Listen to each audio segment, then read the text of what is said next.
নমস্কার, আমি Rathin. Golden future অফিসিয়ালের আরেকটি নতুন ভিডিওতে আপনাদের স্বাগত জানাই। তো আজকের যে বিষয়বস্তুটা নিয়ে আমরা আলোচনা করব সেটা হচ্ছে ফার্মেসি নিয়ে।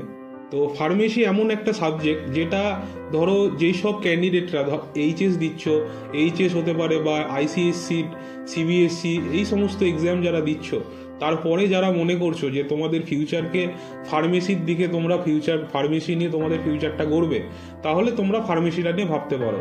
তো ফার্মেসি নিয়ে যখন আলোচনা করছি তখন ফার্মেসিতে আসে ডি ফার্ম, বি ফার্ম আর একটা হচ্ছে এম ফার্ম। তো তোমরা যখন এইচএসের পরে যখন ভর্তির জন্য যাচ্ছ, তখন আমরা যেটা সাজেস্ট করি সেটা হচ্ছে বি ফার্মে অ্যাডমিশন হওয়া, মানে যেটা ব্যাচেলার ডিগ্রি যেটা বলা হয়। কারণ ডিপ্লোমাটা হচ্ছে তোমার এইচএসের সমতুল্য, সেটা না করলেও হয় বা তোমরা যদি চাও সেটা করতেই পারো। তবে আমরা যেটা নিয়ে আলোচনা করব সেটা হচ্ছে বি ফার্ম।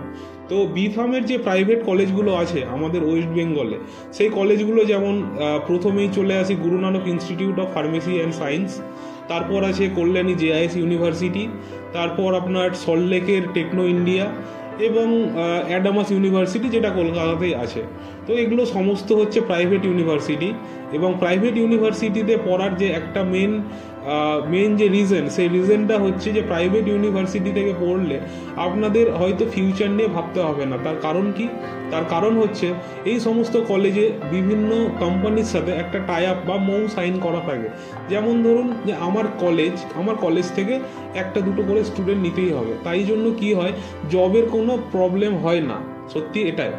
আর এই সমস্ত কলেজে যদি মনে হয় যে পড়বেন, অ্যাপ্রক্স আপনার বাজেট পড়বে অ্যাপ্রক্স 7 লাখ টাকার মতো বাজেট পড়বে, সেটা হোস্টেল ছাড়া।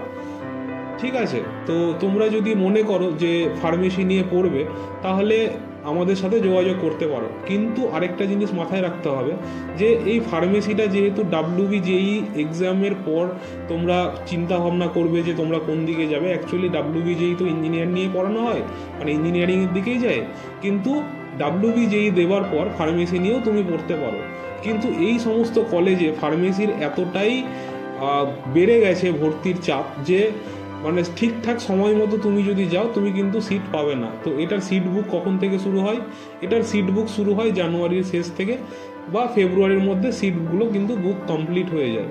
তো তোমরা অগ্রিম যারা ভাবছো যে ফার্মেসি নিয়ে তোমরা ফিউচার করবে, তাহলে জানুয়ারির শেষের দিকে তোমাদের, মানে জানুয়ারির শেষ মানে WBJEE পরীক্ষার কিন্তু আগে তোমাদের চিন্তা ভাবনাটা তখন থেকেই করতে হবে। তো তোমাদের যদি ফিনান্সিয়াল সাপোর্ট থেকে থাকে, তাহলে তোমরা কিন্তু আগে থেকে সিট বুকটা করতে পারো। তার কারণ কি, আগে থেকে তুমি যদি সিট বুক করে থাকো তাহলে তোমার সিট নিয়ে অন্তত প্রবলেম হবে না। তো এটা হচ্ছে পুরো ডেসক্রিপশন। এবং এই সমস্ত যে কলেজগুলোতে বি ফার্মের কথা বললাম, পরবর্তীকালে তোমরা চাইলে এম ফার্ম নিয়েও কিন্তু সেই কলেজগুলোতেই পড়তে পারো। তোমাদের যদি মনে হয় যে তোমরা জব করবে না এখন বা এম ফার্ম করবে, মাস্টার্স করবে, তাহলে কিন্তু এম ফার্ম সেই কলেজগুলো থেকেই করতে পারো। আর এই রকম আরও ইনফরমেটিভ ভিডিও পেতে গেলে আমাদের এই চ্যানেলটিকে অবশ্যই সাবস্ক্রাইব করবেন, বা আপনাদের যদি মনে হয় যে কোনো রকমভাবে আমাদের সাথে কন্ট্যাক্ট করবেন, তাহলে স্ক্রিনে দেওয়া নাম্বার যেটা দেওয়া আছে সেখানে অবশ্যই যোগাযোগ করবেন। ধন্যবাদ।